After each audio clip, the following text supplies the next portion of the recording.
좋으신 하나님 감사합니다. 우리 모두 축복해 주셔서 진실로 정말 말씀이 신비에 새겨지는 역사, 깨달아져 마음이 뜨거워 성령의 역사하심을 경험하고 느끼며 정말 주께서 진리 가운데로 인도하시는 것을 알아 그 진리 가운데로 일끌려 생명된 자의 삶을 살아갈 수 있는 이러한 삶이 있도록 우리를 성령께서 늘 인도하여 주시옵소서. 오늘도 주님이 함께 하시기를 원합니다. 성령이 역사하시고 기뻐하시는 자의 기뻐하심을 쫓아서 오직 말씀으로 세워지는 시간이 되어지게 도와 주시옵소서. 성령이 오늘도 함께 하시기를 원합니다. 부족한 자를 세워주셔서 우리 입술에 기름 부어 말씀의 지혜와 말씀의 지식과 말씀의 능력 주시고 전하는 자나 받는 자 모두 동일한 은혜와 그 역사 가운데 임할 수 있도록 역사하여 주시옵소서. 성령께서 정말 가르치시고 인도하시는 그 역사하심이 우리 안에 있음을 깨닫고 마음을 열어 마음이 감동되어져 뜨거워지며 깨달아 생명으로서 온전히 이끌릴 수 있는 시간 되게 하여 주시옵소서. 아멘. 여러 가지 모양으로 말씀을 듣는 모든 심령들에게 동일한 은혜와 그 역사하심 있길 원하며 예수 이름으로 축복하고 기도했습니다. 아멘. 아멘. 자, 우리 창세기 19장입니다.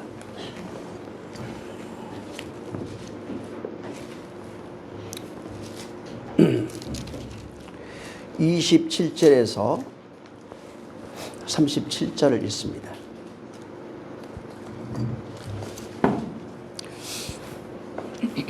(38절까지) 그냥 읽습니다. 다. 자, 27절에서 38절 시작. 아브라함이 그 아침에 일찍이 일어나 여호와의 앞에 섰던 곳에 이르러 소돔과 고모라와 그 온들을 향하여 눈을 들어 연기가 옮기점 연기같이 치미름을 보았더라.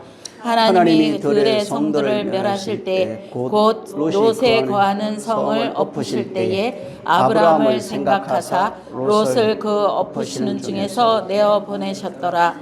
롯이 소알에 거하기를 두려워하여 두 딸과 함께 소알에서 나와 산에 올라 거하되 그 두 딸과 함께 굴에 거하였더니 큰 딸이 작은 딸에게 이르되 우리 아버지는 늙으셨고 이 땅에는 세상의 도리를 쫓아 우리의 배필될 사람이 없으니 우리가 우리 아버지에게 술을 마시우고 동침하여 우리 아버지로 말미암아 인종을 전하자 하고 그 밤에 그들이 아비에게 술을 마시우고 큰 딸이 들어가서 그 아비와 동침하니라. 그러나 그 아비는 그 딸의 눕고 일어나는 것을 깨닫지 못하였더라. 이튿날에 큰 딸이 작은 딸에게 이르되 어젯밤에는 내가 우리 아버지와 동침하였으니 오늘 밤에도 우리가 아버지에게 술을 마시우고 내가 들어가 동침하고 우리가 아버지로 말미암아 인종을 전하자 하고 이 밤에도 그들이 아비에게 술을 마시우고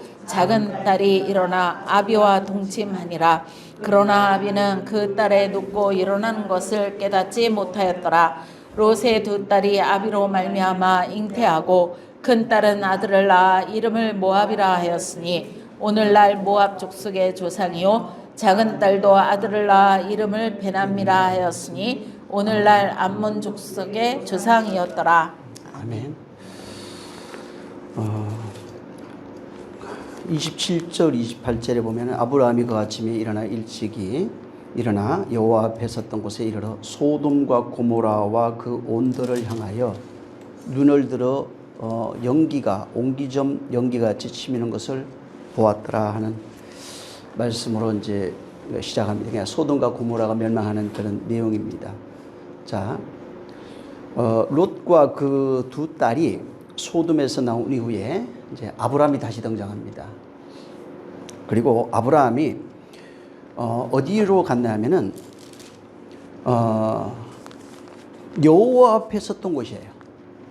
여기 27절에 보면 여호와 앞에 섰던 곳에 이르러 거기서 계시하시고 말씀하시고 거기서 하늘에 그런 천상회의에 참석했던 그 장소입니다.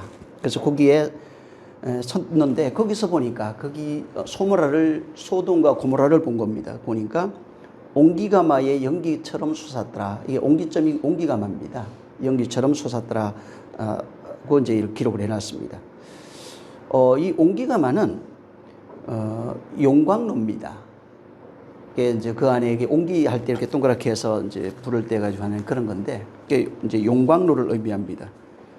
소돔과 고모라를 이렇게 하나님께서 심판하신데 아브라함이 여호와를 만났던 그 자리에서 보니까 유황과 불이 하늘로부터 내려와 가지고 소돔과 고모라를 전부 다 불살라 버리는데, 마치 어떤 현상이냐면은 옹기가마에서 연기가 나는 것 같이, 그러니까 거기가 완전히 용광로가 돼 가지고 연기가 나는 것 같이 그렇게 그런 모습으로 이제 소돔과 고모라가 멸망했다고 이제 기록을 한 겁니다. 그래서 이 옹기가마도 들어가 보면은 키부샨이라는 단어입니다. 이 키부샨이라고 하는 단어는 카바시라고 하는 그 동사에서 왔는데, 이 카바시가 창세기 1장 28절에 보면은 땅을 정복하라 할 때 사용됐던 그 단어예요.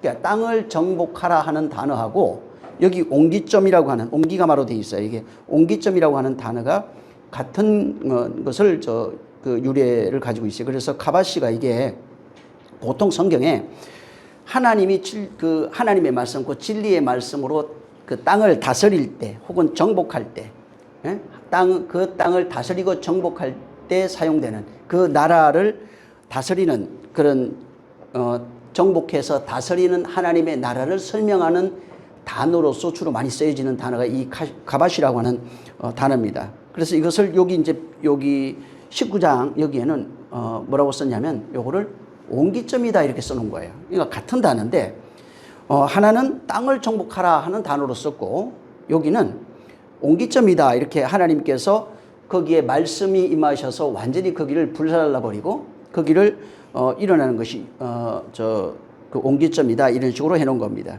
그래서 여기 잘 보면 불이 임하고 유황불이 임하고 하늘에서 이제 내려오잖아요. 그 다음에 거기에서 불이 떨어져서 소돔과 고모라가 불타고 있는 그런 모습을 옹기점으로 해놓은 겁니다.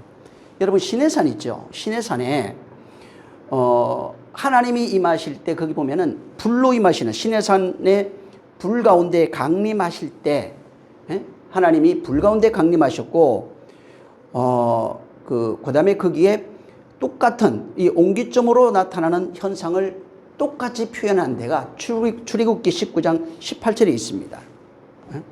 여기 18절에 그래서 거기는 시내산에 연기가 자욱하니 여호와께서 불 가운데 강림하시니라. 그 연기가 옹기점 연기같이 떠올랐고 온 산이 크게 진동하였더라 이렇게 해놓은 겁니다. 그래서 지금 시내산에 하나님이 강림하는 거하고 그 다음에 그 창세기에 아까 말씀하신 것처럼 땅을 정복하라 할 때 썼던 단어하고 공통점이 뭐냐면 하나님의 임재예요. 여기 소돔과 고모라도 마찬가지인데 출애굽기 19장 18절에 썼던 이 옹기점하고 같은 단어인데, 하나님의 임재가 나타날 때 불 가운데 임하고 거기가 바로 옹기점 연기같이 옹기 항아리입니다. 그거 같이 그렇게 하나님 그 연기가 솟았더라 이렇게 해놓은 겁니다. 그래서 아브라함의 눈에 뭐냐면 이 소돔과 고모라라고 하는 그 땅이 하나님의 임재와 더불어서 하나님의 말씀에 의해서 용광로가 되어가지고 거기를 완전히 정화시켜 버리는 거예요.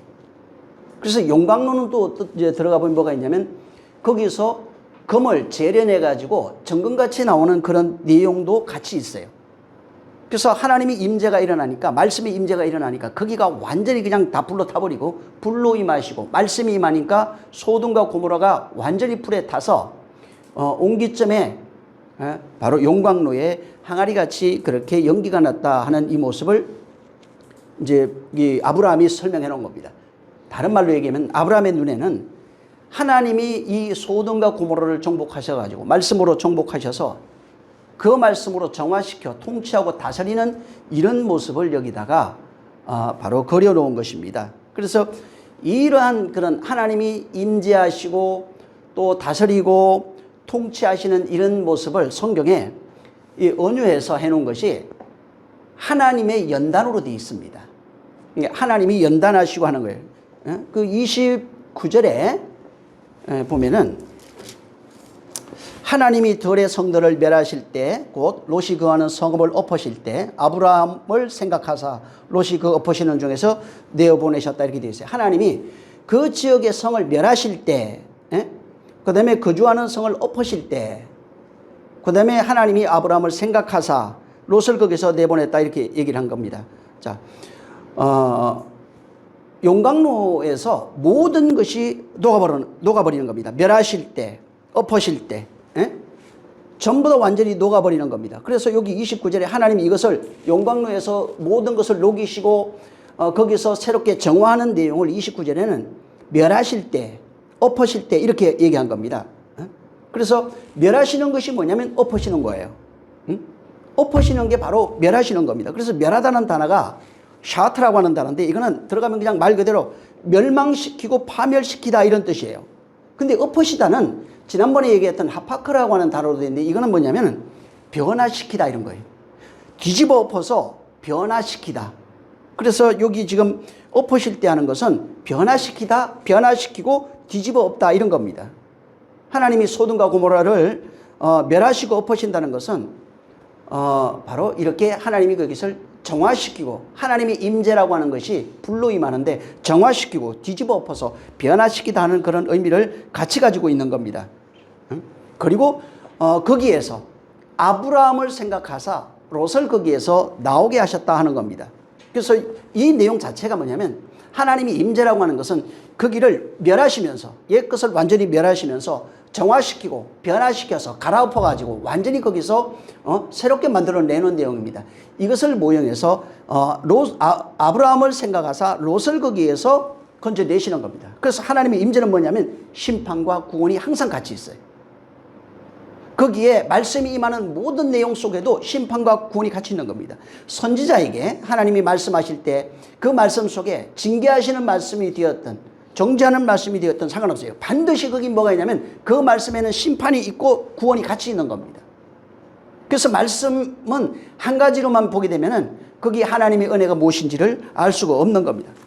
그리고 공통적으로 흘러가는 내용은 심판이라고 하는 것을 통해서 멸망시키는 것이고 그 다음에 구원이에요. 그러니까 심판과 멸망은 새롭게 하고 뒤집어 엎고 변화시킨다는 것입니다. 그리고 난 위에 구원이라고 하는 것이 같이 나타나는 겁니다. 그래서 항상 멸망 안에는 뭐냐면 하나님의 뒤집어 엎으셔서 변화시키고 구원하시는 그 내용이 같이 있는 겁니다. 이게 진짜 구원이에요. 그러니까 심판만 있으면 안 돼요. 이게 뭐가 잘못된 거예요. 그냥 고행이 돼버리는 겁니다. 그래서 멸하시다고 하는 단어 속에는 우리가 이제 성경을 읽을 때 항상 멸하시다고 하는 단어 속에 뭐가 있냐면 뒤집어 엎어서 변화시켜가지고 회복하다 하는 내용이 있는 겁니다. 회복이라고 하는 그 자체가 구원이에요. 그러니까 회복이 되면은 구원이에요. 회복이 되면은 바로 생명입니다. 그 내용을 이제 29절에 이제 해놓은 겁니다. 그러면 이제 30절에 롯이 소알에서 거주하기를 두려워하여 두 딸과 함께 소알에서 나와 산에 올라가 거하며 그 두 딸과 함께 굴에 거하였더라. 이제 이렇게 돼 있어요. 자, 소알은 지난번에 얘기한 것처럼 도피성입니다. 거기서 나와가지고 이제 산으로 올라갑니다. 산에 올라가가지고 거기서 거합니다. 두 딸과 함께 그 굴에 거하였다 이렇게 되어 있어요. 그래서 그냥 이 내용으로 보면 이제 롯은 소알이라고 하는 이 도피성에서 나온 거예요. 나와가지고 거기 멸망 받고 나니까 이제 나와서 산에 있는 어떤 굴이 있었어요. 거기 아마 그 굴이라고 하는 거기에 거주한 겁니다. 자, 근데 이 굴이라고 하는 이 단어가 메아라라고 하는 단어예요. 근데 이 단어는 여기는 굴로 이렇게 얘기해 놨는데 동굴 혹은 굴이라고 하는 뜻을 가지고 있어요. 근데 이 메아라라고 하는 단어가 아라르라고 하는 단어가 이제 그 동사에서 왔는데 재미있는 것은 이 그 아라르가 무엇을 의미하고 있냐면 벗기다, 드러내다, 해체하다 이런 뜻이 있어요. 그러니까 벗기고 해체하고 드러내는 여기에서 바로 이 메아라라고 하는 단어가 이제 온 겁니다. 이게 이제 그런 의미입니다. 그러니까 이 의미를 가지고 있는 거예요, 이 단어는. 자, 그래서 이 굴이라고 하는 게 역사적으로 이제 우리 이제 뭐 선조들이나 이런 모든 사람들 고대인들이 생각했던 것은 굴은 어떤 개념을 가지고 있냐면 죽음이라고 하는 것과 관련이 있어요. 성경에는 이 굴이 두 가지로 계속 설명이 되고 있는데 첫 번째는 죽음입니다. 그래서 이 죽음이라고 하는 게 고대인들은 그래서 죽음을 어디 집어넣냐면 굴에 집어넣어요. 예수님 죽어서 어디든 굴에 들어가요. 굴에 들어가서 입구를 막아버리잖아요. 이렇게 굴이라고 하는 것 자체가 가지고 있는 의미는 옛날 사람들은 육신의 인생이 끝나서 육신의 모든 것을 벗어버리고 모든 것이 벗겨진 것 드러내고, 그러니까 죽음이라고 하는 게 그런 거예요. 아까 아라르라고 했잖아요.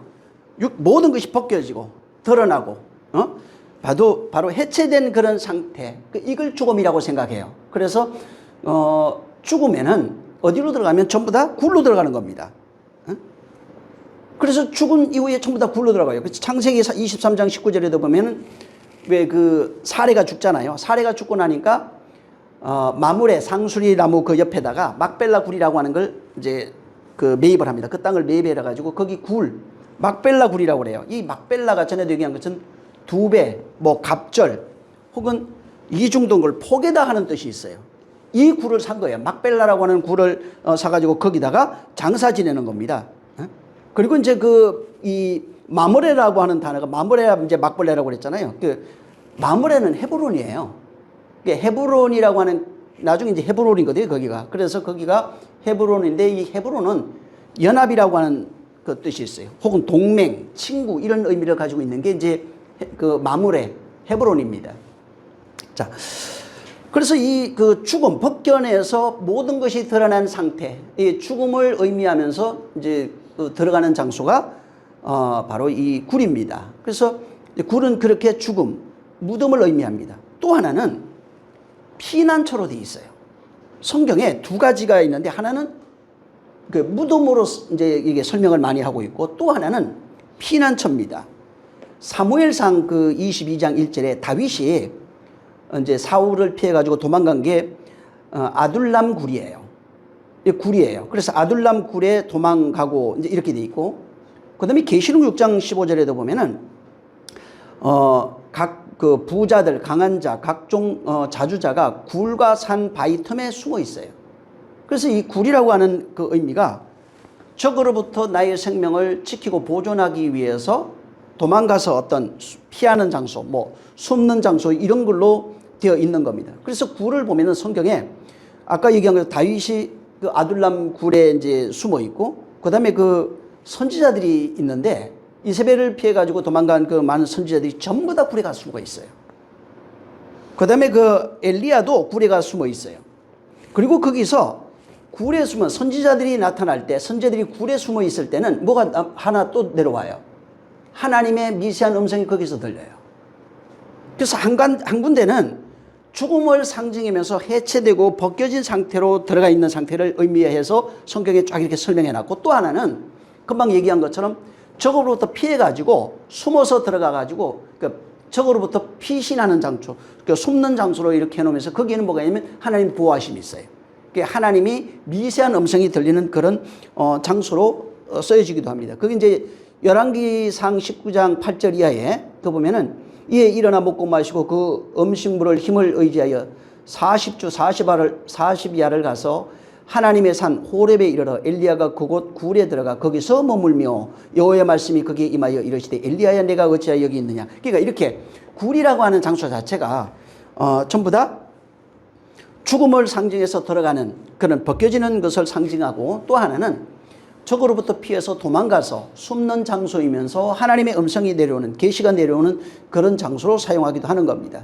그래서 의인에게는 굴은 피하는 장소입니다. 그 다음에 거기에 하나님의 음성이 들리는 그런 장소예요. 그래서 하나님의 위로의 말씀, 계시의 말씀, 언약의 말씀들이 내려오는 그 은혜의 장소로 이렇게 쓰여지고 있고, 그리고 그런 개념이 굴에 들어갔잖아요, 선지자가. 그리고 거기에서 아무도 없는 곳에서 하나님이 임재해가지고 그와 대화하면서 은혜가 임하고 계시가 임하는 장소로 이제 이게 굴을 썼는데, 이 굴은 나중에 어떻게 바뀌냐면 하나님의 임재가 있는 성전 개념으로 쓰여져 있는 거예요. 구약에는 굴인데 이게 나중에 가면 거기에 바로 저 골방으로 나오고 지성소로 쓰여져요. 하나님이 임재하시는 그런 장소. 거기에 아무도 없고 어두컴컴한 그 자리. 하나님이 임재하셔서 계시하시는 그런 장소로 이렇게 쓰여져 있는 겁니다. 신명기 33장 27절에 영원하신 하나님이 너의 처소가 되시니 그 영원하신 팔이 내 아래에 있도다. 그가 내 앞에서 대적을 쫓아내시며 멸하시도다. 이렇게 그 굴이라고 하는 게 보면은 거의 다가 하나님의 음성이 거기서 들려요.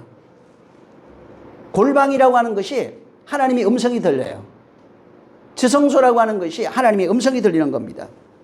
자, 그래서 이게 아까 성전 개념으로 쓰여졌다고 그랬잖아요. 그래서 구약에 가면 이게 굴이 그런 식으로 두 개의 의미가 있다가 이게 나중에 골방, 성전 이런 식으로 이제 가기 시작하는 겁니다. 이건 이제 예수님이 보면은 선지자들이 만든 그 성전이 있어요. 근데 예수님이 오셔가지고 거기를 강도의 구려를 이렇게 얘기를 해요.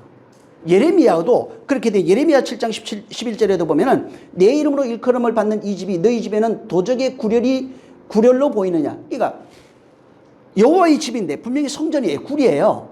근데 그래서 이 굴이 성전으로 바뀌어요. 그 다음에 그게 하나님의 음성이 임하는, 나중에 가면 이제 골방 막 이렇게 나갑니다. 자, 그래서 이게 굴이라고 하는 이것이 강도의 구렬로 해놨잖아요.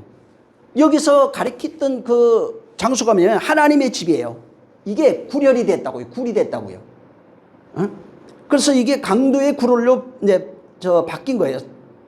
성전 기능을 해야 할 그런 장소인데 이게 선지자가 설명을 하기를 굴이 됐대요. 강도들이 거하는 그런 구렬이 됐다 이렇게 말한 겁니다. 예수님은 마태복음 21장 그 13절에 보면은 내 집은 기도하는 집이라 일컬음을 받으리라 하였는데 너희가 강도의 구루를 만들어요. 전부 다 이렇게 돼요. 그러니까 하나님의 음성이 들리고 임재가 있고 은혜가 비춰야 할 그 성전이 강도의 구루로 바뀌어버리는 겁니다. 이 같은 개념으로 전부 다 이렇게 써놓은 겁니다.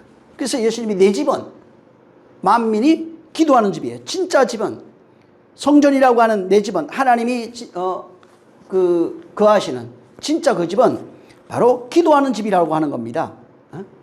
그래서 교회라고 우리가 얘기하잖아요. 건물이 아닙니다. 건물이 아니고 내 집은 뭐냐면 기도하는 집이라는 거예요. 잘 생각해 보세요. 성전은 기도하는 집이 돼야 하는데 강도의 굴이 됐대요. 근데 성전은 굴로 시작하다가 보이는 성전으로 나와요. 자, 근데 신약에 오면 이 성전이 누구죠? 우리예요. 우리가 성전이에요. 근데 여기 지금 얘기하는 게 내 집은 기도하는 집이에요. 근데 너희는 강도의 구려를 만든 거예요. 보이는 건물이 아니라고요, 이게. 그래서 그러면서 하는 얘기가 강도의 구렬이 뭐냐면 하나님의 말씀을 가지고 사고 파는 소굴이란 뜻입니다. 어디에서 일어나고 있다는 얘기예요, 지금? 우리 안에서 일어나고 있다는 거예요, 이게. 그러니까 실제 물론 성전 앞에서 옛날에는 그 매매가 있었어요. 시장도 서기도 했고 했어요. 자, 그걸 가져다가 지금 예수님은 내 집은 만민이 기도하는 집인데, 기도하는 집이라 일컬음을 받는데 내 집이 사고 파는 그런 강도의 구렬이 되었다 이렇게 얘기를 한 겁니다. 예수님 당시에 당연히 성전 앞에서는 양을 드립니다. 양도 잡아드리고 뭐 이런 일들이 많이 있고 또 성전에 들어가면 성전세를 내야 되는데 반세겔이에요. 근데 한 세겔을 주면은 반세겔을 바꿔가지고 반세겔짜리로 바꿔가지고 두 개를 받아서 한 개는 내야 되는 거예요. 근데 그때 당시에 이렇게 환전수수료라고 그러죠. 그 환전수수료가 한 세겔을 내면은 반세겔을 주고 반세겔이 환전수수료야. 그러니까 반절반 떼먹는 거지, 그게. 이런 일들이 굉장히 많았던 겁니다. 자, 보세요. 내 집은 만민이 기도하는 집이잖아요. 근데 너희는 강도의 구류를 만든다 이렇게 얘기를 했어요. 그러니까 이 사람들이 생각하기를 보통 어떤 생각을 하냐면 오늘날도 마찬가지인데 예수 믿는 사람들이 그럼 그 사람들이 열심히 기도하는 집이라고 하는데 기도 안 하고 장사만 했나 이런 생각을 해요. 그 얘기가 아닙니다. 응? 그 얘기가 아니고 오히려 이때 당시에 여러분 바리새인들 있죠. 서기관 정말 열심히 신앙생활 했어요. 겉으로 볼 때는 그 사람들 못 쫓아갑니다. 오늘 기독교인들이. 기도 정말 많이 했고요. 금식도 잘하고요. 11조 계산해가지고 하는데 건채 뿌리까지 했어요. 11조 내용을 사실 몰랐어요. 원래 건채 뿌리는 없어요. 근데 건채 뿌리까지 계산을 해가지고 뿌리 쉽게 말하면 파를 뽑으면요, 파 뿌리 세 가지고 10개 중에 한 개 했다고요. 이 정도로 한 거예요. 철저하게 그걸 시킨 거예요. 그러니까 기도 안 한 게, 기도 정말 많이 했습니다. 기도 엄청나게 했던 사람들이고, 뭐 신앙 철저하게 지켰던 사람들이고, 오늘날도 보세요. 금요일 되면은 그냥 지구석 들어가 나오지도 않잖아, 그냥. 그러니까 이렇게 신앙생활 했는데 주님이 뭐라고 하냐면, 네가 강도의 구류를 만들고 있어, 이렇게 얘기한 거예요. 이게 뭐냐면, 성전에서 자기 욕망을 충족하기 위해서 열심히 내 욕망을 충족해 줄 그 하나님을 향해 가지고, 그 하나님을 찾아가서 열심히 기도하고 헌신하고 봉사하고, 열심히 저 희생제사를 드리고 있는 모습을 강도의 구걸로 얘기한 거예요. 기도하는 게 아니라 그게 강도의 구걸이라고요. 왜? 자기 욕망의 충족을 위해서 기도하고 있는 것, 자기 욕망을 만족시켜 줄 그 신을 찾아서 기도하고 헌신하고 희생제사를 드리고 있는 이 모습을 예수님은 강도의 구걸이라 이렇게 얘기를 한 겁니다. 이 모습 자체가 뭐냐면 오늘날 모든 종교가 가지고 있는 보편 종교의 특성이에요. 오늘날 그 종교인들 있잖아요. 교회 다녀도 종교인들이 가지고 있는 특성이 뭐냐면 내 욕망, 육신의 욕망이에요. 세상 욕망입니다. 자아의 욕망인데 이것을 만족하기 위해서, 이것을 충족시켜 줄 수 있는 그 신, 그걸 대상을 바꾸는 거예요. 부처가 될 수도 있고, 뭐 하나님이 될 수도 있고, 뭐 예수님이 될 수도 있고, 이런 식입니다. 그를 찾아가서 자기 욕망을 이루기 위해서 기도하고 예물 드립니다. 그걸 위해서 열심히 기도하는 겁니다. 이게 모든 종교가 가지고 있는 특성이에요. 이게 강도의 구별이라고요. 그래서 그 특성으로 신께 나아가서 뭐 자해하기도 하고, 희생 제물을 드리기도 하고 별걸 다 하는 겁니다. 그래서 성전에서 그러한 행위가 일어나는 상태를 가리켜서 살인이라고 해요. 희생 제사를 살인이라고 합니다. 짐승을 잡아서 드리는 것 자체, 그러니까 옛날에 드리라고 그랬잖아요. 그 의미와 내용을 전혀 몰랐던 거예요. 모르고 그냥 짐승 잡아 드리냐니까 그거 짐승 잡아 드린 겁니다. 그래서 성경이 뭐라고 하냐면 너희가 드리는 희생 제물에 내가 아주 취해버렸어요. 향에 취해버렸어요. 누가 제발 저들이 들어와서 그 예물을 드리는 이런 것들을 막아줬으면 좋겠다라고 할 만큼 한 겁니다. 그 다음에 희생제사를 드리고 거기에서 간음이 일어나고 있어요. 간음이 뭐냐면 음란이 생기는 겁니다. 음란이 생긴다는 게 뭐냐면 뭐 성욕 이런 게 얘기를 하는 게 아니라 자기 욕망의 만족을 위해서 하나님의 말씀을 악용하는 것을 음란이라고 그래요. 음란이 생기는 게, 그러니까 욕망의 충족을 말하는 거예요. 욕망의 충족을 위해서 하나님을 섬기는 것을 음란이 생기다 이렇게 얘기한 겁니다. 거기에서 예수님이 도둑질이 일어난다고 그랬잖아요. 내 집은 만민이 기도하는 집인데, 기도하는 집이라 일컬음을 받는데 거기서 도둑질이 일어나는 거예요. 하나님의 말씀으로 자기 욕망을 만족시키고 있는 거예요. 거래하고 있는 겁니다. 이런 일이 계속 일어나고 있는 겁니다. 그래서 이거는 지금 뭐 유대교뿐만이 아니고 모든 종교들, 세상에 있는 종교들, 오늘날 기독교도 이와 같은 모습 속에 빠져 있어요. 근데 교회와 있으면 사람들은 내가 강도의 구릴인 줄 전혀 모르고 있는 겁니다. 지금 강도의 구릴을 가니까 뭐 교회 와서 강도짓하고 나쁜 일 이런 얘기가 아니에요. 기도 안 하고 이런 얘기가 아니라고요. 거기서 매매가 일어나고 있고 간음이 일어나고 있고 살인이 일어나고 있는 그 현상을 이렇게 설명해 놓은 겁니다. 현대 사회가 발전했잖아요. 문화가, 그래서 옛날처럼 뭐 그 양을 잡는다든가 이런 건 전혀 없어요. 근데 이게 그런 건 없지만은 이게 지금 굉장히 발달한 의학, 뭐 과학 이런 거잖아요. 현대 문명, 이런 자본주의가 굉장히 발달했는데 자본 이런 걸로 다 바뀌어버린 거예요. 그래서 그 물질로 이런 모든 희생제사를 다 대체해버렸어요. 예수의 죽음을 끊임없이 반복하면서 대체시켜놨어요. 그러니까 그 집은 만민이 기도하는 집이 될 수가 없는 겁니다. 끊임없이 살인, 간음, 도적질이 일어나고 있는 이 세상이 돼버린 겁니다. 그래서 세상에 있는 그 성전 자체가 지금 오늘날 얘기하는 성전이 보여지는 건물을 아름답게 짓고 거기에서 뭘 하고 이런 부분이 아니고 거기를 청소를 잘 해놓고 깨끗하게 해놨잖아요. 근데 주님이 말하는 것은 그 건물이 아니라는 거예요. 바로 우리 자신. 예? 너희가 하나님의 성전인 것을 알지 못하느냐. 네 성전을 더럽히면 그게 강도의 구릴이에요. 성전을 더럽힌 것이 강도의 구릴이라고요. 더럽히면 하나님의 성령이 거하시지 않는다고요. 거기는 왜 그러냐면 살인이 일어나고 있고 도둑질이 일어나고 끊임없이 간음이 일어나고 있는 그런 일들이 반복되고 있는 겁니다. 그래서 아무리 율례가 교회에서 율례와 도덕, 법도를 가르치고 이런 것들이 많이 일어난다고 해도 결국은 하나님이 거하실 수 없는 장소가 된다는 겁니다. 그러니까 하나님이 야 그곳에는 거할 수 없잖아 그 얘기예요. 네가 나빠서 그런 게 아니라 거기에는 하나님이 거할 수 있는 장소가 아니라고요. 거기는 바로 강도의 구릴이라고요. 계시록 18장 4절에 보면은 내가 들으니 하늘로부터 다른 음성이 나서 이르되 내 백성아 거기서 나와 그의 죄에 참여하지 말고 그가 받을 재앙을 받지 말라. 계피와 향료와 향과 향유와 유황과 포도주와 감람류와 구운 밀가루와 밀 소와 양과 말과 수레와 종들과 사람의 영혼들이라. 바벨론아 내 영혼이 담아둔 과일이 내게서 떠났으며 맛있는 것들과 빛나는 것들이 다 없어졌으니 그 사람들이 결코 거기서 다시 보지 못하리라.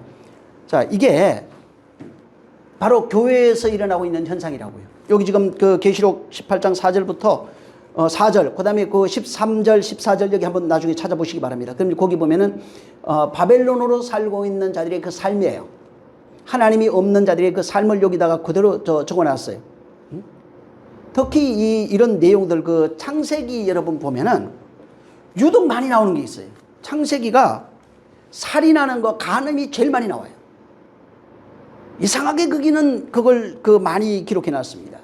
가인이 아벨을 살해하잖아요. 그리고 가인이 왜 롯 땅 가잖아요. 거기서 현대 문명을 건설합니다. 그래서 뭐 동철 막이를 만드는 거, 악기, 퉁수 다루는 거 이런 게 거기서 많이 나와요. 그리고 그 문명을 건설해 가지고 사실은 수많은 나라를 정복합니다. 수많은 나라들이라기보다는 그때 당시에는 뭐 민족 이런 게 되겠죠. 수많은 나라를 정복하면서 사람들을 엄청나게 살해해버려요. 응? 전부 다. 응? 니무롯도 그러잖아요. 대제국 건설해가지고 전부 다 그냥 그 특이한 사냥꾼이 사람 죽이는 자예요. 쉽게 말하면. 응? 그래서 사람이 사람을 정복해서 노예로 만들고 하는 이런 얘기예요. 사람을 죽이고 살인하고 이런 얘기입니다. 그 다음에 그 노아 홍수 일어날 때 창세기 6장 보면 당시도 이미 살인과 간음이 가득한 세상이에요.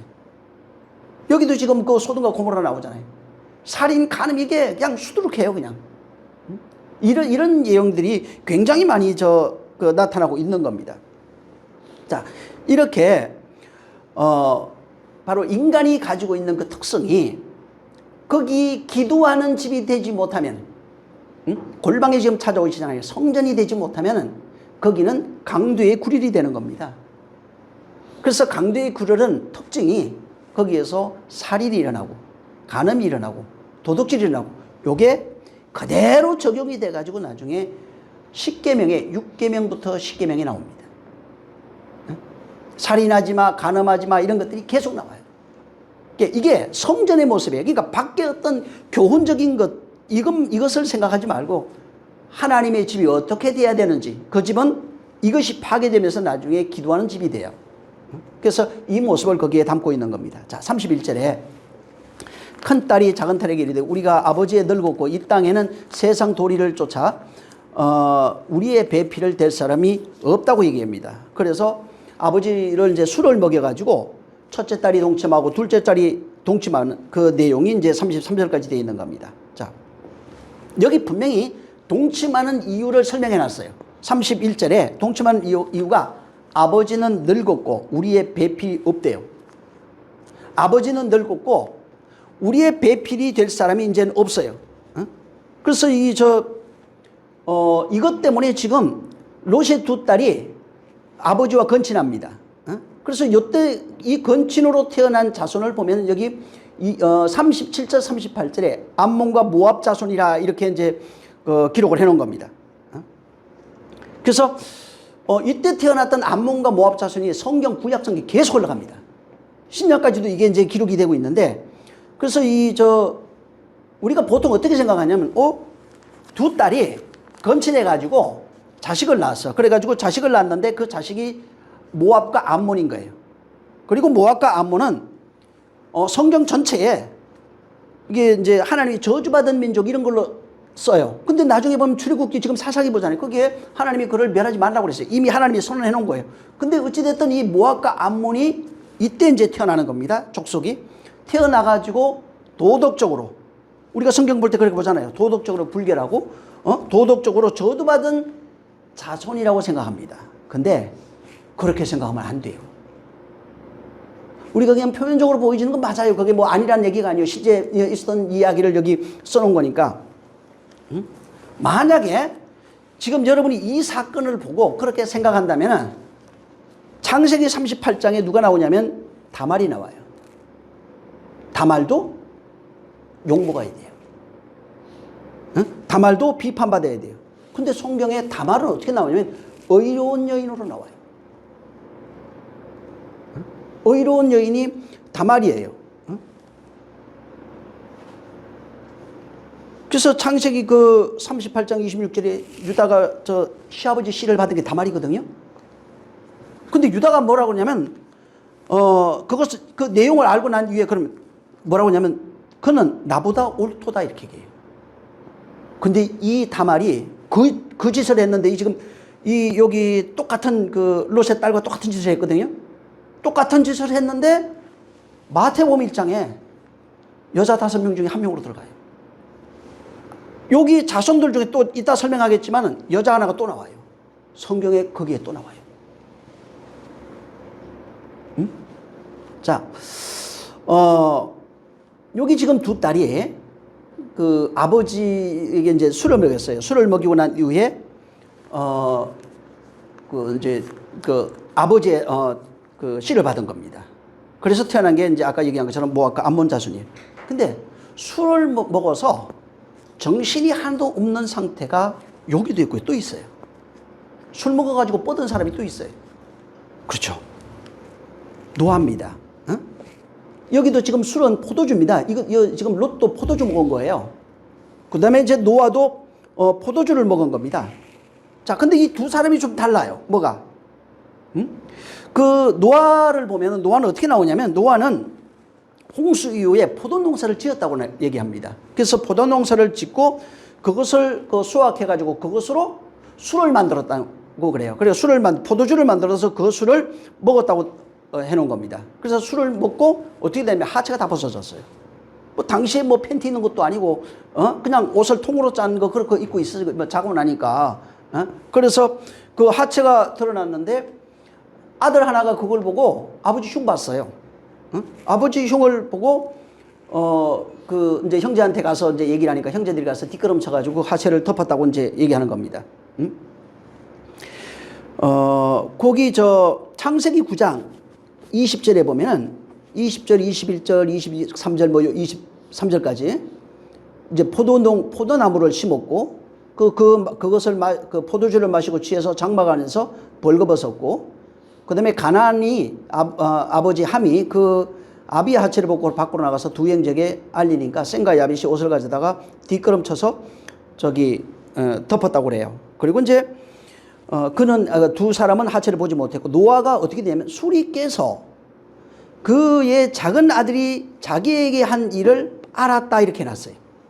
술이 깨가지고 자기에게 한 그 일을 알은 겁니다. 그러니까 노아는 자기가 농사를 지어서 포도주 만들고 그걸 가지고 먹고 뻗어가지고 이제 취해 있는데 그 함이 이제 그것을 보고 형제한테 가서 아버지 이거 채신머리가 그냥 뻘거벗고 자고 있더라고 이렇게 얘기한 거죠. 그러니까 이제 두 아들이 이제 그 천을 가져와서 이제 덮어준 겁니다. 그리고 이제 롯은 깨고 난 이후에 술이 깨고 난 이후에 이거 자기에게 함이 한 일을 알았다는 겁니다. 두 아들이 한 것과 함이 한 일을 아는 겁니다. 자, 그래서 차이가 뭐냐면 아까도 얘기한 것처럼 롯은 노아는 자기가 농사를 해서 거기서 나온 그것을 만들어서 먹은 포도주입니다. 근데 여기 롯은 그게 아니에요. 롯은 뭐냐면 딸이 구해온 포도주예요. 어디서. 그래서 딸이 가져온 포도주를 가지고 먹은 겁니다. 근데 롯은 아까 계속 읽어봤죠. 특징이 하나 있어요. 노아는 자식들이 자기에게 한 그 일을 알았다고 기록을 했고 여기는 첫째 딸이 동침했는데 몰라요. 술을 먹었는데 아무것도 몰라요. 둘째 딸이 동침했는데 그것을 전혀 알지 못해요. 노아하고 이 두 사람의 차이가 뭐냐면 노아는 알았고 롯은 몰랐고. 응? 그래서 노아의 상태를 어떻게 설명하냐면 자기가 농사한 포도나무 심고 포도주 만들고 그 포도를 먹고 난 이후에 깨서 아들들이 한 그 일을 전부 다 알고 있는 겁니다. 그래서 자기가 술을 먹었고 하체를 드러냈고 자식들이 와서 한 그 모든 일들을 다 아는 거예요. 노아는 알고 있는 거예요. 아는 거예요. 롯은 근데 똑같이 포도주를 먹었는데 몰라요. 첫째 딸이 들어와서 동침했는데 모르고 둘째 딸이 들어왔는데 동침해도 몰라요. 하체가 벗겨졌는데 몰라요. 노아는 하체가 벗겨졌는데 알아요. 롯은 하체가 벗겨져도 몰라요.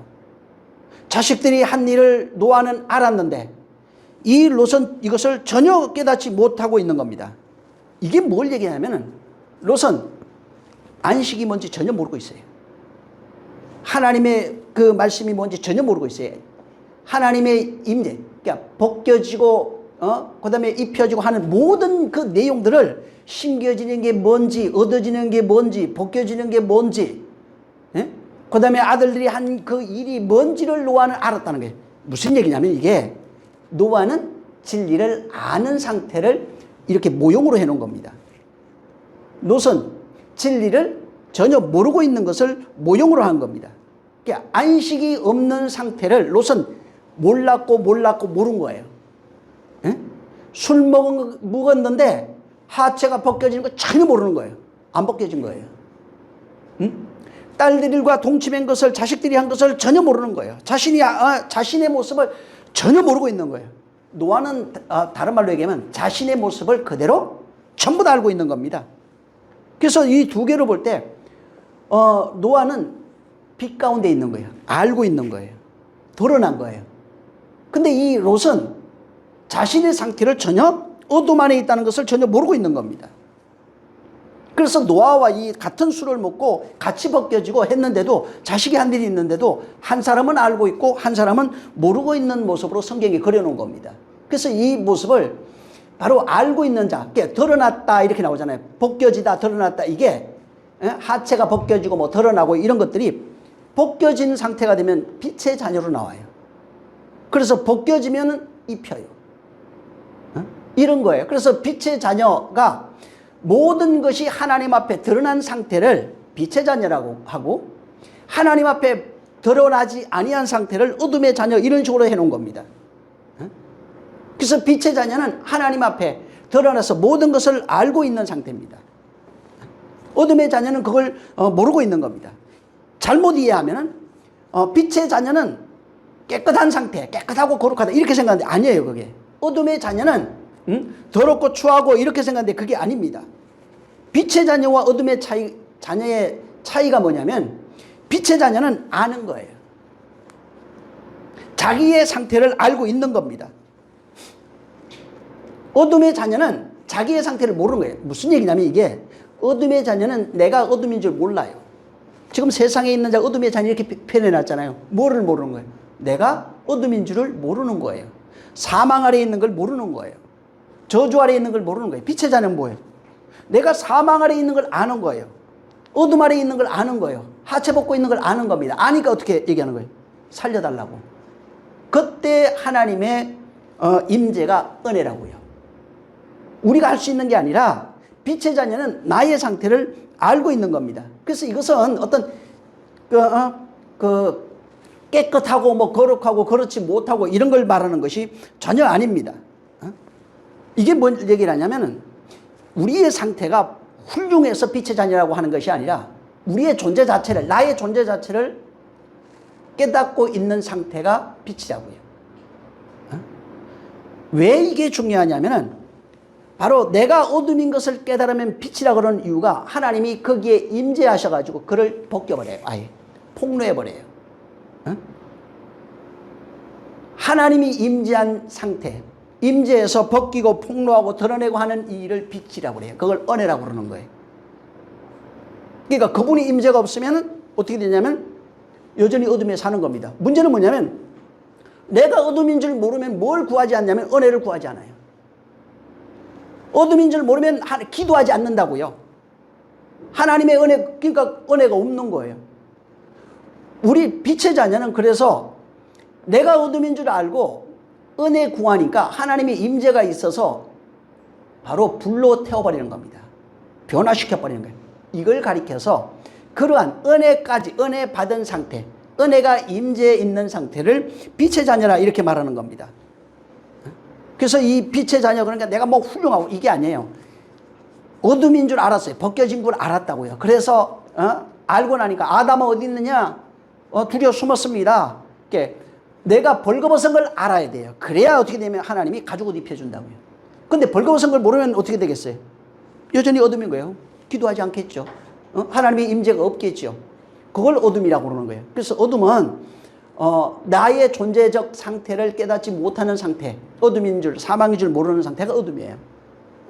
빛은 그 상태를 깨달아서 하나님의 임재가 있어서 변화와, 그러니까 불로 태우는 역사, 심판, 멸망, 구원이라고 하는 이 상태가 이루어지고 일어나고 있는 상태를 빛의 자녀라 이렇게 말하는 겁니다.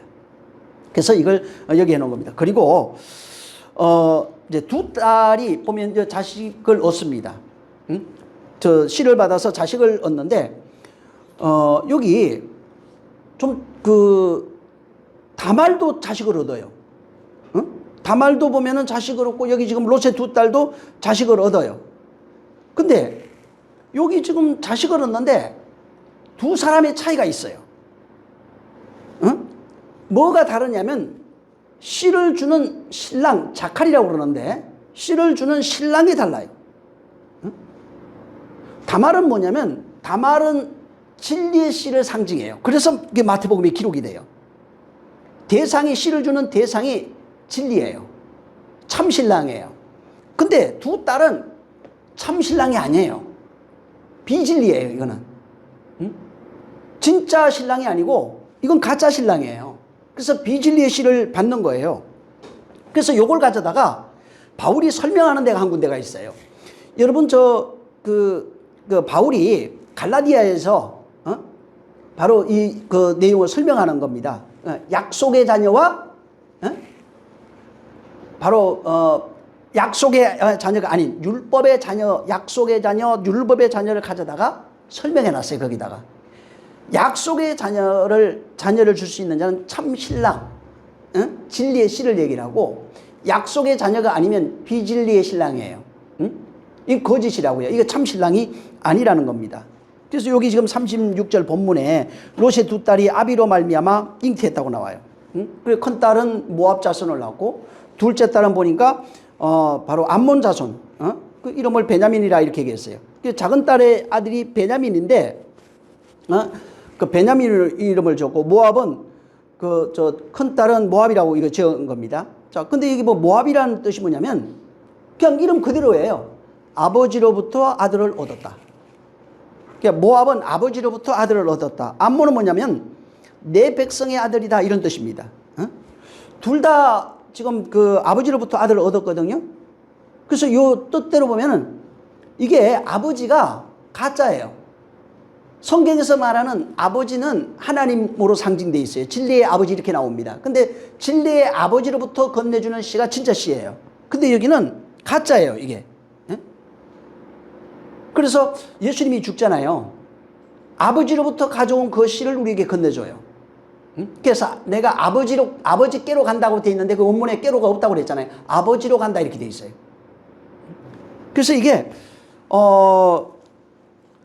이 거짓의 아비, 이제 이루고 난 이후부터 육신의 아버지, 그 시대의 율법의 아버지지요. 거짓의 아버지인데 이것으로 말미암아 이제 상징돼 가지고 이게 모압과 암몬 자손을 이렇게 설명해 놨고, 그리고 성경 전체에 이렇게 세상 씨로 말미암아 번성해가는 그런 그 족속을 암몬과 모압 족속으로 이렇게 이제 설명해 놓은 겁니다. 그리고 이제 이 암몬 족속에서 모압 족속에서 나중에 보면 발람이 나와요. 이게 부정적, 이게 모압과 암몬 자손은 성경에 이제 부정적 개념으로 많이 쓰여져요. 그래서 민수기 25장 1절 이하에 이스라엘이 시딤에 몸을 넣었을 때 그 백성이 모압 여자들과 음행하기 시작하였더라. 그래서 이 모압과 암몬은 전부 다 이런 식으로 써놨어요. 그 2절에도 보면 자기 신들에게 제사할 때 모압이 보면은 자기가 만든 신들이 있어요. 그리고 이스라엘 백성을 청해가지고 이스라엘 백성이 같이 먹어요. 거기 이스라엘 백성이 같이 먹고 그들의 신들에게 절하고 3절에 이스라엘이 바알보올에게 가담하여 여호와 하나님께 진노했다고 그랬어요. 그러니까 이들이 섬긴 신이 누구냐면 바알보올이에요.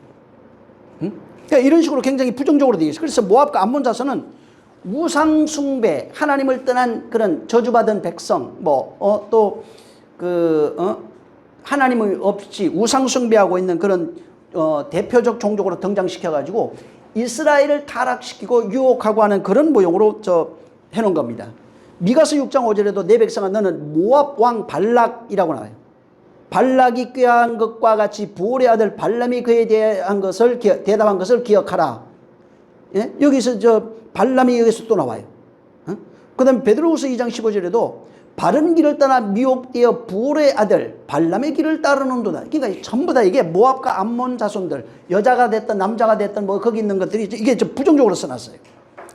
유다서 1장 11절에도 가인의 길을 행하며 누가 행했다는 거예요? 싹을 위하여 발람이 어그러진 길로 갔다는 거예요. 그 다음에 계시록 2장 14절에도 내게 발람의 교훈을 지키는 자들이 있도다. 책망할 것인데 발람의 교훈을 지키는 자들.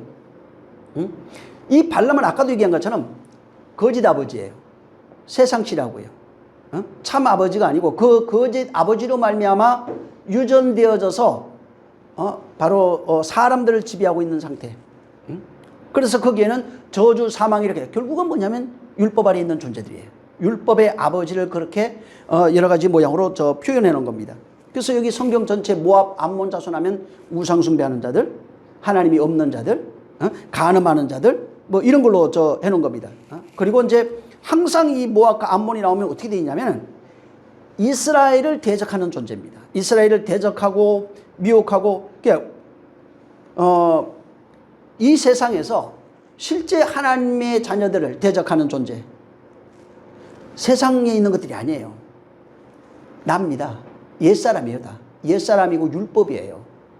간음하고 살인하고 여전히 희생제사를 드리고 있는 자가 누구냐면 옛사람이에요. 이런 것들을 모형해가지고 세상 시를 모형해가지고 이런 식으로 여기다가 그려놓은 겁니다. 근데 재미있는 거는 성경에 이 모압과 암몬을 계속 이런 식으로 썼는데 반전이 하나 나와요. 그게 누구냐면은 모압에서 온 이방 여인이 하나 있는데 룻입니다. 룻이 성경에 기록이 돼요. 룻이 모압 여인이거든요. 근데 이 사람이 성경에 기록이 되면서 의로운 사람이라 이렇게 해놨어요. 다윗의 계보를 잇는 자가 돼버렸어요. 거기서 나온대요. 그래서 마태복음 1장에 5 여인 중에 롯의 2 딸은 없는데 롯의 2 딸로 말미암아 생긴 모압 족속에서 룻이라고 하는 여자가 하나 나오고 그 여자가 조상으로 돌아가질 않아요. 안 돌아가요. 고향으로 가라고 막 나오니까 뜸 있는데도 안 가요. 안 가고 나는 어머니 따라가겠다고. 그렇게 얘기를 합니다. 근데 재미있게 거기 그거 설명하면서 기록해 놓은 것이 하나 있어요. 이 사람들이 거기에 거하는 땅에 기근이 왔다고 그래요. 똑같이. 기근이 오고 뭐가 없냐면 양식이 없다고 그래요. 근데 고향을 어디로 설명해 놨냐면 베들레헴으로 해놨어요. 베들레헴으로 해놓고 베들레헴에 양식이 많다 이렇게 해놨어. 그래서 이 여자가 고향으로 안 가고 양식이 많은 베들레헴으로 가서 이삭 줍는 얘기를 써놓은 겁니다. 그래서 거기 가서 이삭 줍다가 누굴 만나요? 진짜 씨를 만나요. 진짜 씨를 줄 수 있는 남편을 만나서 아기를 낳는 얘기를 거기 해놓은 겁니다. 그래서 이제 표면적인 그런 거예요. 자, 어찌됐든 지금 그 도덕적으로 그냥 우리가 가지고 있는 인류가 가지고 있는 어떤 도덕적 개념으로 지금 그 다말이나 그 롯을 볼 때, 롯의 2 딸을 볼 때 차이가 없습니다. 우리 시각으로는 그냥 그게 뭐 정상적인 거예요. 뭐 다 온전치 못한 그런 모습을 얘기를 하죠. 둘 다 간음하는 그런 상태예요. 근데 왜 이걸 썼을까? 왜 이렇게 이 2 딸을 이렇게 다 해놓고 여자가 이렇게 간음해가지고 이렇게 나오고 다말도 그렇고요. 룻도 그래요, 다. 전부 다 왜 이런 여자들을 여기다가 넣어놓고 의로운 사람이라 믿음의 계보라. 유다가 다말 보고 의로운 사람이래요. 그게 뭐가 의로워요? 우리나라 문화였으면 죽어도 100번은 죽었을 겁니다. 왜 이걸 여기 해놨냐면 재미있는 게 예수님이 가늠한 여자를 찾아오는 사건으로 되어 있어요. 거리로 종결되어 있어요. 전부 다. 인류를 가늠한 여자로 표현해 놓은 겁니다. 타락한 여자로 표현해 놓은 거예요. 그리고 거기에 진짜 신랑이 찾아오는 내용으로 되어 있는 겁니다. 그래서 신약 성경에 가늠한 여인들이 쭉 이렇게 해놓고 그 가늠한 여자를 누가 찾으면 예수님이 찾아가요. 그래서 예수님 앞에 붙들려오는 현장에서 가늠하다 잡힌 여자 이야기를 써놓은 거예요. 응? 그래서 그 여자가 가늠하는 여자가 진짜 신랑을 만나면 자유자가 되는 얘기예요. 그리고 그 여자가 가늠하는 여자가 진짜 신랑을 만나면 참 아들을 낳는 이야기를 암시해 놓고 구약에 이런 식으로 전부 다 풀어놓은 겁니다. 그래서 진짜 씨를 받는 자를 우리가 볼 때는 아까 얘기했잖아요. 둘 다 별 차이가 없는 사람이에요. 근데 진짜 씨를 받게 되면은 의로운 여인이다, 거룩한 여인이다, 이런 식으로 표현을 달리하고 있는 거예요. 그러니까 진짜 씨가 임하면, 가늠하는 여인에게 진짜 씨가 임하면 바로 의로운 여자가 되는 겁니다. 그래서 여기 레위기 20장 그 10절에 보면은 누구든지 남의 아내와 가늠하는 자, 곧 그 이웃의 아내와 가늠하는 자는 그 간부와 엄보를 반드시 죽여라. 기가 막힌 걸 해놨어요. 이거 죽어야 돼요. 근데 이거 나쁘게 생각하지 아니에요. 죽어야 돼요. 그 다음에 야고보서 4장 4절에 가늠하는 여인들아, 이게 여자가 아니에요. 우리예요, 다. 에?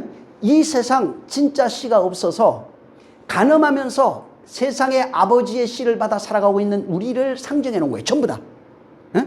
옛사람의 모습이에요. 율법의 아버지를 모시고 살아가고 있는 이러한 상태를 여기에 상징해 놓은 겁니다. 그래서 가늠하는 여자들아 세상과 벗이되는 것이 하나님과 원수되는 것을 알지 못하냐. 그러니까 가늠하는 자들가 뭐 하고 있는 거예요? 육신의 가늠이 아니고 세상과 벗된 것을 가늠이라고 해놓은 거예요, 여기. 예? 그런즉 누구든지 세상과 벗이되고자 하는 자는 하나님과 원수된다. 이게 가늠이라고요. 그러니까 자꾸 이게 사람들이 가늠 그러면 육체적 이렇게 생각해. 그건 그냥 생물학적 본성이에요. 그거 말고 여기 가늠, 하나님이 가늠한대요. 진짜 씨를 알지 못하고 가짜 씨를 받아서 그 가짜로 말미암아 가짜가 진짜인 줄 알고 살아가고 있는 그 상태가 가늠이라고요. 응? 율법을 진짜 아버지로 알고 그렇게 살아가고 그 씨로 말미암아 선악을 분별하며 살아가고 있는 상태가 가늠이라고요. 그것을 가지고 진짜 신이라고 찾아가서 엄난이 생긴다고요. 이건 육체가 그런 게 아니에요. 그냥 하나님이 보실 때 가늠이에요. 육체는 생물학적으로 그냥 번성하고 생육하고 이거는 그냥 냅두면 잘 가요, 그냥. 에? 그걸 인간은 윤리와 도덕을 가지고 있기 때문에 자꾸 육체로 해석하려고 그러는데 그거 나쁜 건 아니에요. 그것도 나쁜 건 아닌데 그걸 통해서 깨닫게 하는 거거든. 하나님의 눈에 세상과 벗이되는 게 가늠이라고요. 그리고 예레미야 아까 얘기한 거 20장 10절에는 반드시 남의 아내나 여자 그 남편과 가늠하면 반드시 둘 다 죽어야 돼요. 그 다음에 히브리서 13장에 4절에 모든 사람은 결혼을 귀하게 여겨라. 침소를 더럽히지 말라. 음행하는 자와 간음하는 자는 반드시 심판받는다. 왜 이거 해놨을까? 응? 모세의 율법은 간음한 자를 반드시 죽여야 됩니다. 반드시 죽어야 돼요. 죽이는데 남자도 죽어야 돼요.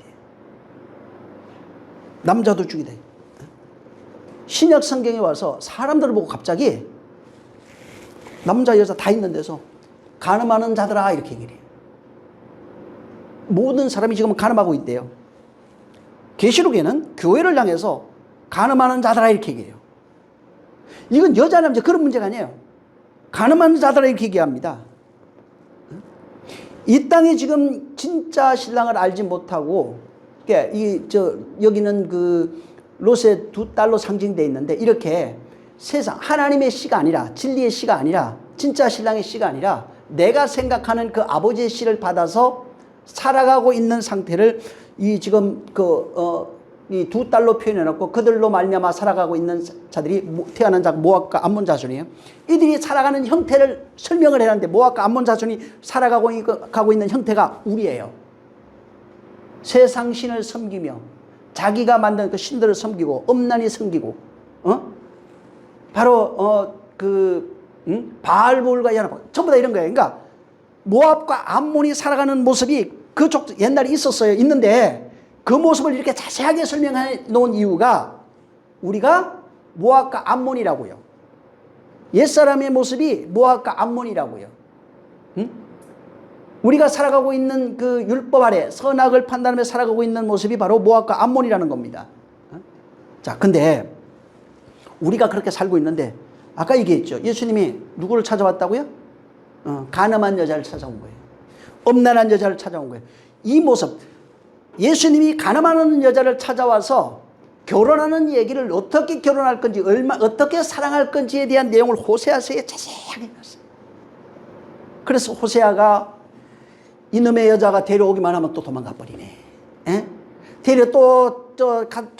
데려와서 도망간 거 또 끄집어 찾아가가지고 데려오기만 하면 또 도망가. 또 바람 나가지고 또 나쁜 짓. 이걸 계속 반복하는 모습이에요. 그게 누구예요? 난 처음에 그걸 읽을 때, 야, 호세아 대단한 사람이다. 나 그렇게 읽었어요. 야, 그리고 아무리 하나님의 뜻이라고 해도 난 안 한다고 그럴 거야. 난. 그래서 옛날에 진짜로, 야, 나는 절대 못 합니다. 나 왜 나한테 그거 시킵니까? 난 못 합니다. 안 해. 절대 안 합니다, 나는.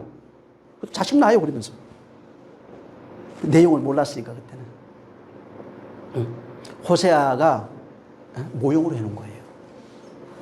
그 여자가, 호세아의 그 부인 있잖아요. 그 여자가 우리예요.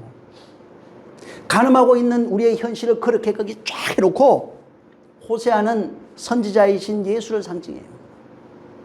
우리 가늠하는 여자를 찾아오셔가지고 그분이 결혼하는 이야기인데 잘 보세요. 가늠하는 여자와 아까 여러분 레위기 한번 보세요. 20장 10절.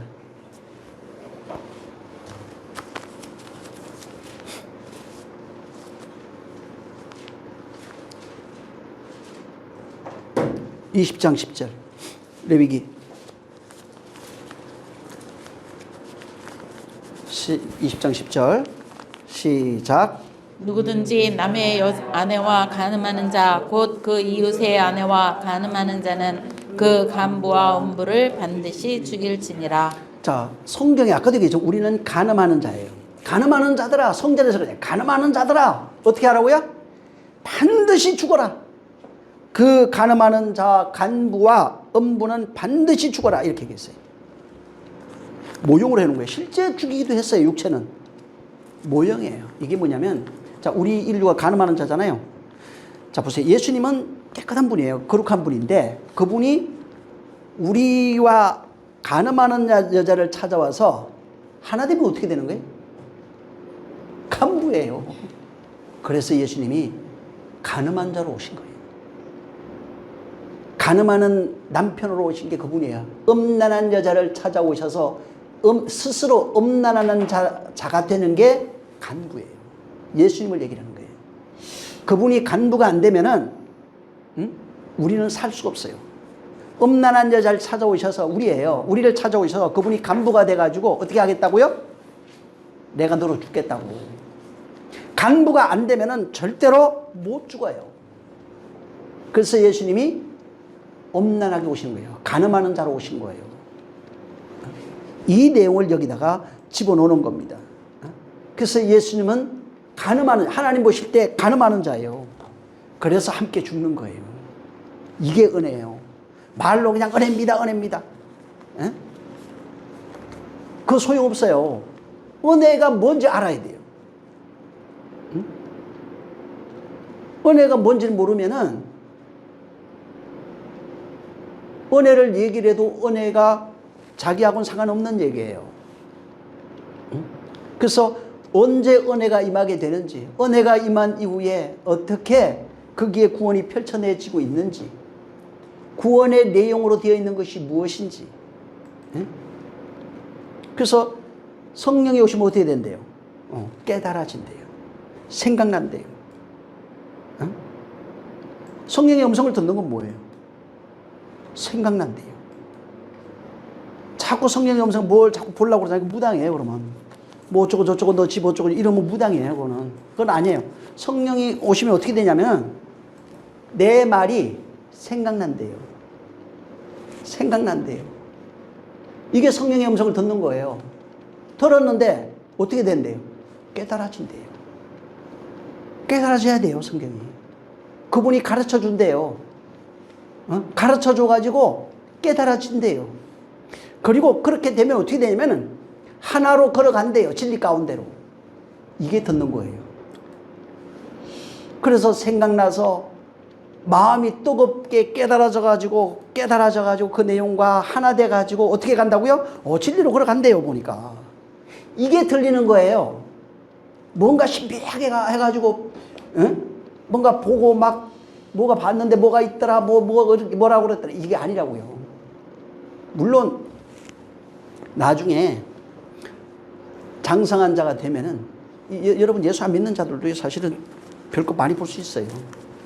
많은 건 알 수 있겠죠. 사람의 생각부터 알 수 있는데 그건 나중 문제고 가장 중요한 것은 그분의 음성이 들려진다는 게 뭔지 알아야 돼요. 왜 깨달아져서 진리 가운데로 걸어가게 되는지를 알아야 은혜를 아는 사람입니다. 그래서 그가 어찌됐든 가늠한 여자를 찾아온다는 것, 그가 간부가 된다고 하는 것, 가늠하는 남자가 돼서 된다는 것 자체가 뭐냐면 그게 은혜예요. 함께 죽고 함께 살겠다고 하는 것이 그분이 간부가 되는 내용입니다. 그래서 십자가 자체가 뭐냐면은 그분이 간부가 돼서 스스로 간부된 겁니다. 그래서 음란한 여자를 찾아오셔서 음란한 여자와 함께 하나로 죽는 장소가 바로 이 십자가입니다. 그래서 십자가는 어디에 세워져야 된다고 하는 거예요? 밖에 있는 2000년 전이 아니라 우리 안에 십자가가 세워지는 거예요. 그래서 십자가가 어디예요? 우리 안에. 죽음의 현장이 어디 있냐면 우리 안에. 바로 우리 안에서 그분과 함께 죽고 함께 산다고 하는 의미가 바로 십자가입니다. 근데 이 십자가가 어디 있다고요? 함께 죽고 함께 하는 장소. 죽는 장소가 여기 본문엔 굴로 돼 있어요. 굴. 동굴이라고요. 죽는 장소.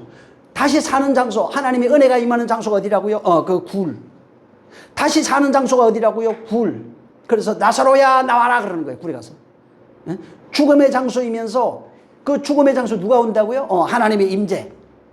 거기에 하나님이 찾아오셔서 찾아오면 어떻게 된다고요? 나사로야 나와라.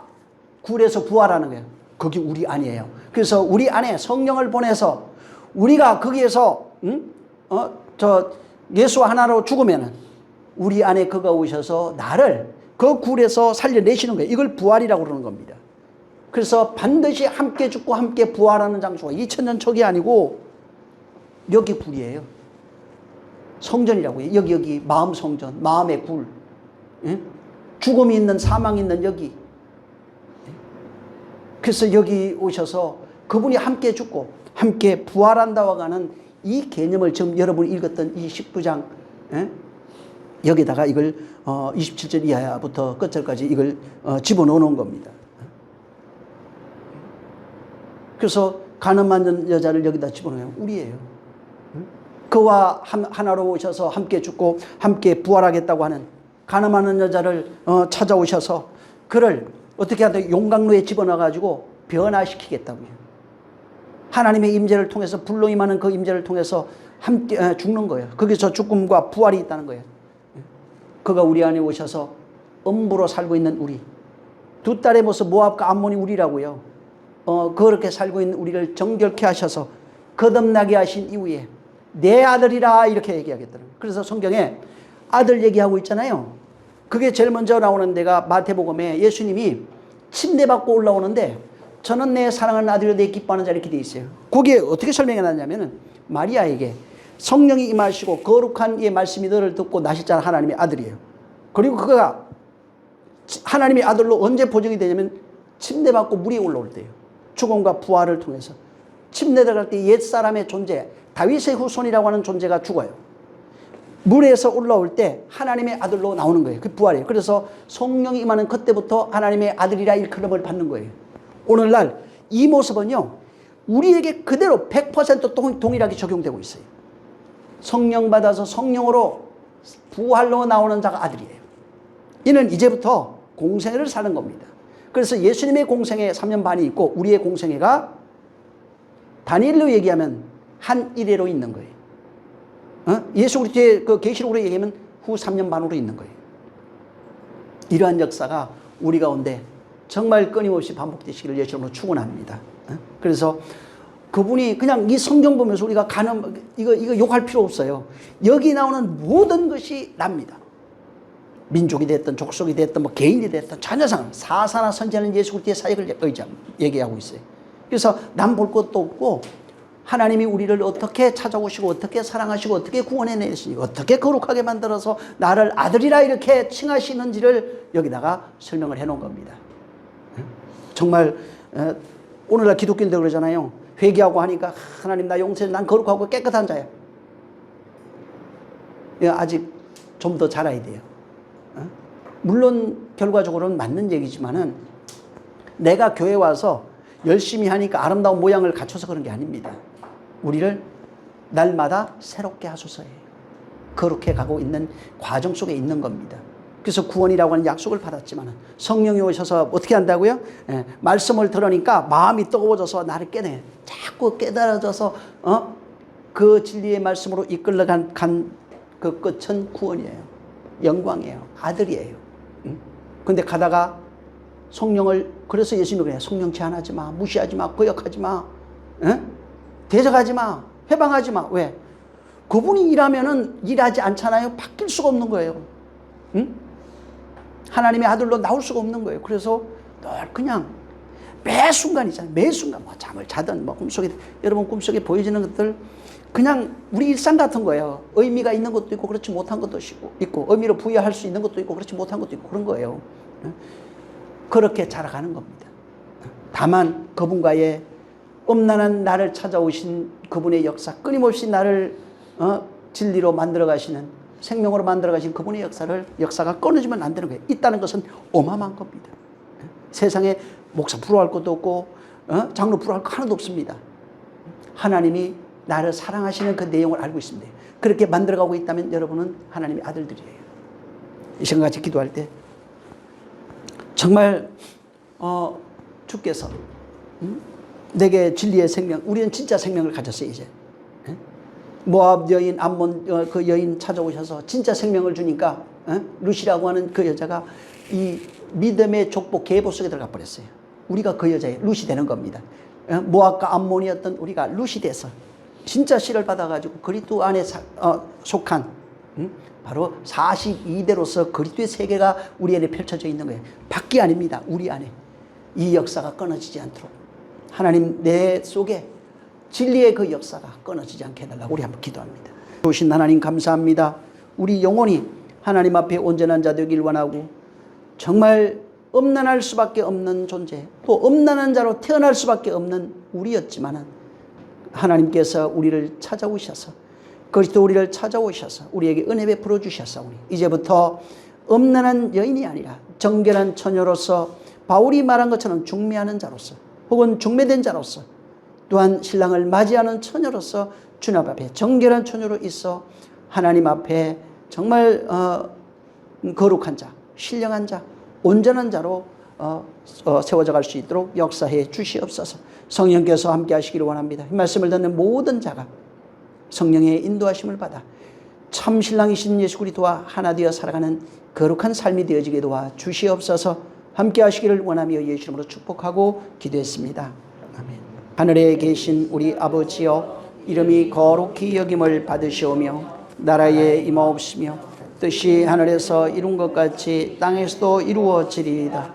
오늘날 우리에게 일용할 양식을 주옵시고 우리가 우리에게 죄진 자를 사하여 준 것 같이 우리의 죄를 사하여 주옵시고 우리를 시험에 들게 하지 마옵시고 다만 악에서 구하옵소서. 나라와 권세와 영광이 아버지께 영원히 있사옵나이다. 아멘. 감사하신 주여 역사하시옵소서. 일생 동안 은혜로만 살기를 원하고 은혜를 아는 자 되어 주 하나님께 영광 돌리는 삶을 살 수 있게 도와주시옵소서. 곧 변화된 자의 삶, 거룩한 자의 삶이 되게 하시옵소서. 성령으로 역사하여 주시옵소서. 우리 모든 영광 하나님께 드립니다. 수고 많이 하셨습니다.